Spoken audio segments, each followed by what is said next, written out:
బంగారం ధరలు మరోసారి ఆకాశాన్ని తాకాయి. మన దేశీయ మార్కెట్లో బంగారం, వెండి ధరలు భారీగా పెరిగి సరికొత్త రికార్డులను సృష్టించాయి. ముఖ్యంగా హైదరాబాద్ మార్కెట్లో 10 గ్రాముల 24 క్యారెట్ల స్వచ్ఛమైన బంగారం ధర ఏకంగా 1,37,430కి చేరింది. ఆభరణాలు తయారు చేసే 22 క్యారెట్ల బంగారం ధర కూడా 10 గ్రాములకు 1,25,850 వద్ద నిలిచింది. బంగారంతో పాటు వెండి కూడా పరుగులు పెట్టింది.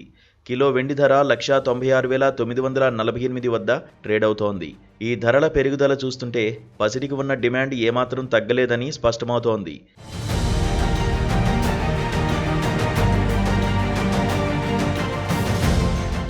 ఈ ధరల పెరుగుదలకు ప్రధానంగా అంతర్జాతీయ మార్కెట్లోని కొన్ని ముఖ్యమైన మార్పులు కారణమవుతున్నాయి.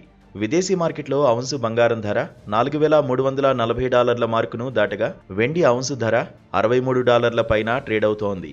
సాధారణంగా అమెరికా డాలర్ బలహీనపడినప్పుడు బంగారం వంటి విలువైన లోహాల ధరలు పెరుగుతాయి.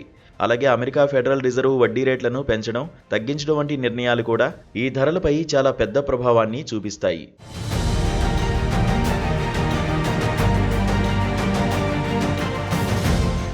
వీటితో పాటు ప్రపంచవ్యాప్తంగా ఉన్న సెంట్రల్ బ్యాంకులు పెద్ద మొత్తంలో బంగారాన్ని కొనుగోలు చేయడం కూడా ధరలు పెరగడానికి మరో కారణం.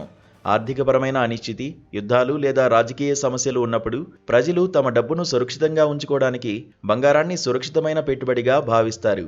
అలాగే గోల్డ్ ఈటీఎఫ్లలో పెట్టుబడులు పెరగడం కూడా ధరల పెరుగుదలకు బాగా దోహదపడుతుందని మార్కెట్ నిపుణులు విశ్లేషిస్తున్నారు.